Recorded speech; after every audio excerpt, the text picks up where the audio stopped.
नमस्कार दोस्तों, पहलवान गुरुदीन ग्रुप ऑफ कॉलेज के यूट्यूब चैनल पर आपका हार्दिक स्वागत है। मैं विभा ताम्रकार, राजनीति विज्ञान की प्रवक्ता। यदि आपने हमारा चैनल अब तक सब्सक्राइब ना किया हो तो प्लीज़ सब्सक्राइब करें, लाइक करें, शेयर करें और बेल आइकन बटन दबाना ना भूलें, जिससे हमारी सारी नोटिफिकेशन आपके पास सबसे पहले पहुँचे।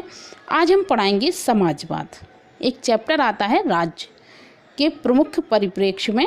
एक चैप्टर है जिसमें उदारवाद, समाजवाद, बहुलवाद, इनसे संबंधित चर्चा हम आपसे करेंगे। ये बीए फर्स्ट ईयर का फर्स्ट पेपर होता है और एमए फर्स्ट ईयर का भी ये पेपर रहता है। तो आज हम करेंगे समाजवाद से संबंधित चर्चा आपके साथ।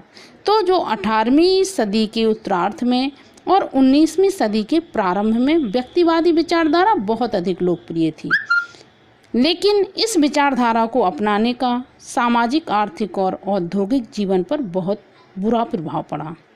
व्यक्तिवादी विचारधारा की विरुद्ध प्रक्रिया हुई और इस प्रक्रिया के रूप में समाजवाद का जन्म हुआ। जब इसके विरुद्ध प्रक्रिया हुई तो समाजवाद का जन्म हुआ।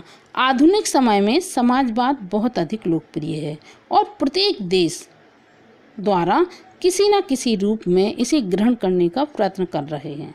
हर देश चाहता है कि हम समाजवादी बने और हमारे यहाँ समाजवाद रहे। समाजवाद की इतनी अधिक लोकप्रियता के कारण ही समाजवाद का रूप बहुत अधिक अस्पष्ट हो गया है। एक विचारक हैं CEM जोड़, उनके शब्दों में है कि समाजवाद, बहुत अच्छा कोटेशन है, ये बहुत प्रसिद्ध कोटेशन भी है। ये समाजवाद एक ऐसे टोप के समान है जिसकी आकृति भंग हो गई है, क्योंकि हर कोई उसे धारण करना चाहता है और धारण करने का प्रयत्न करता है।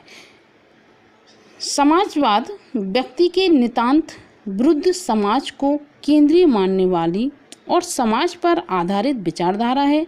समाजवाद का आधारभूत उद्देश्य समानता की स्थापना करना है और समाजवाद के अनुसार समानता की स्थापना के लिए स्वतंत्र प्रतियोगिता का अंत किया जाना चाहिए। राज्य द्वारा आर्थिक क्षेत्र में अधिकाधिक कार्य किए जाने चाहिए। राज्य द्वारा आर्थिक क्षेत्र में ज़्यादा से ज़्यादा काम किए जाने चाहिए। उत्पादन के साधनों पर संपूर्ण समाज का अधिकार होना चाहिए, क्योंकि समाजवाद समाज को महत्व देता है और समाज में सभी व्यक्ति आ जाते हैं, तो व्यक्ति विशेष ना होकर संपूर्ण समाज का समर्थन करता है समाजवाद।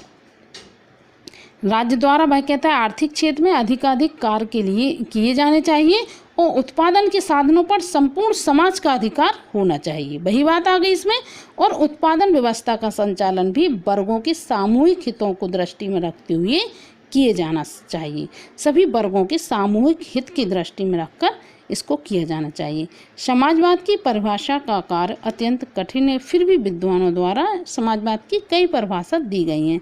जैसे एनसाइक्लोपीडिया है एक विचारक, तो उन्होंने कहा है कि समाजवाद वह नीति या सिद्धांत है जिसका उद्देश्य केंद्रीय लोकतंत्रात्मक सत्ता के आधार पर उत्पादन और वितरण की वर्तमान व्यवस्था के स्थान पर एक श्रेष्ठ व्यवस्था स्थापित करना है। इसमें भारतीय समाजवाद के जो नेता हैं, स्वर्गीय श्री जयप्रकाश नारायण ने, वो भी एक समाजवादी नेता थे। उन्होंने भी अपने विचार रखे हैं। जैसे समाजवादी समाज एक ऐसा वर्ग विहीन समाज होगा जिसमें सब श्रमजीवी होंगे, किसी एक वर्ग का अस्तित्व उसमें नहीं रहेगा। जो श्रमजीवी हैं वो सब रहेंगे समाजवाद में। इस समाजवाद में सारी संपत्ति सच्चे अर्थों में सार्वजनिक अथवा राष्ट्रीय संपत्ति होगी। आय तथा आय से संबंधित भीषण असमानताएं सदैव के लिए समाप्त हो जाएंगी। ऐसे समाज में मानव जीवन तथा उनकी प्रगति योग्यता अनुकूल होगी और सब लोग सबके हित के लिए जीवित रहेंगे। ये भारत के जो समाजवादी नेता हैं उनका विचार है। समाजवाद के संबंध में महत्वपूर्ण बात यह है कि समाजवाद आधारभूत रूप में एक लोकतांत्रिक विचारधारा है और इसे किसी भी रूप में समाजवाद का पर्यायवाची नहीं मान लिया जाना चाहिए। एक विचारक लिखते हैं कि समाजवाद और साम्यवाद विचारधारा और जीवन मार्ग के रूप में उतने ही परस्पर भिन्न है जितने कि उदारवाद और सर्वाधिकारवाद हैं। आशा करती हूँ दोस्तों कि ये समाजवाद आपको अच्छी तरह से समझ में आ गया होगा। समाजवाद का मतलब है कि कोई वर्ग विशेष को नहीं, संपूर्ण समाज पर उसका अधिकार होना चाहिए। धन्यवाद।